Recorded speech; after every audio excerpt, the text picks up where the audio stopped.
Hi everyone, welcome back to my channel.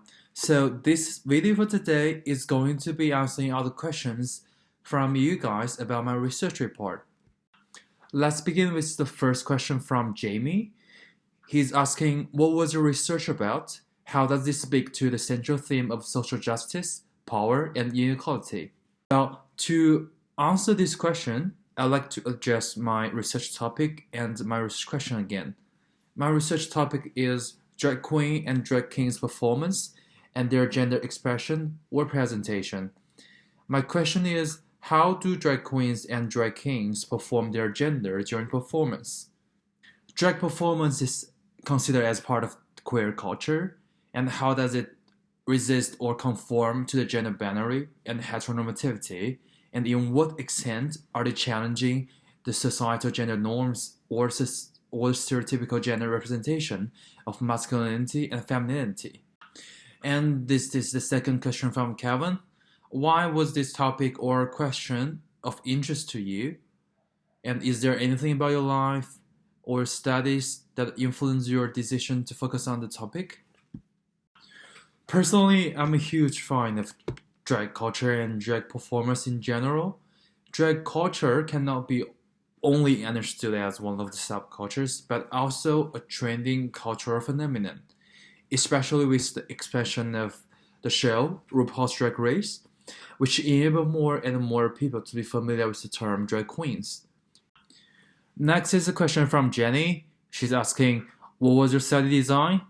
Who did you recruit, or what sources did you use? This study aimed to provide an insight into the analysis of drag queen and drag king's performances on their gender expression on YouTube.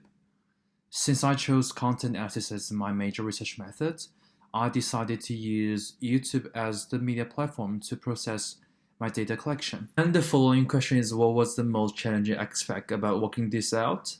I think the differences of numbers of drag queens and drag kings performance videos will be the challenging part. As I said before, drag queens are normally more popular than drag kings, but I didn't expect that that limit of drag king performance I can find on YouTube. And to get a better analysis of the performances, a coding scheme has been created and implied. So there are a lot of different aspects that I act through their performances. It can be from their hair length to their dancing movements. And I did not really change over the course of my study because I was really clear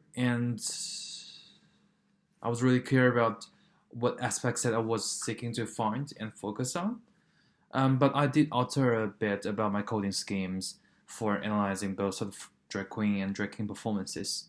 Next is a question from Peter. When you got your data, what did you do with this?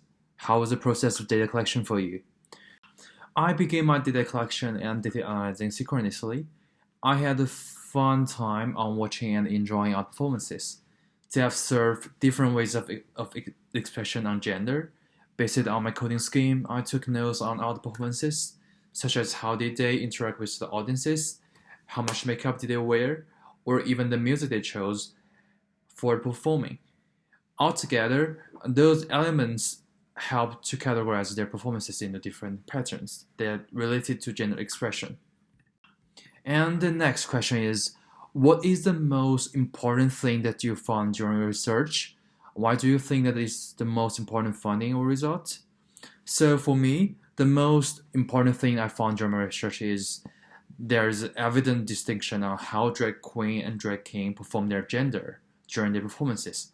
For drag queens, most of the performances choose to embody themselves as a hypergender or sexualized gender, whereas drag kings have shown a tendency on expressing their gender in a non-binary way. As the most important result is the gender expression of drag queens tend to conform more rather than resist to the gender binary, which is driven by constructing the ideal sexual image of female. However, drag kings insisting on breaking the societal and ideal frame of masculinity and show their wills on challenging the societal gender binary and norms and the importance of exploring our own gender. The next question is, what might be the implications of research? Generally speaking, I think there are not enough research or literature about drag culture and LGBT community. Um, as my research study, it's also providing some definition and insights about the performance of drag queen and drag kings. I hope this could make people to understand better about community. And the final question is, how did you find the research process? If you were to do this all again, what would you do differently? And the final question is, how did you find the research process?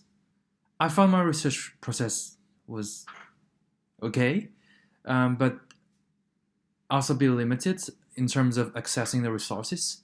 But I enjoy a lot on decoding the content out from the performances themselves.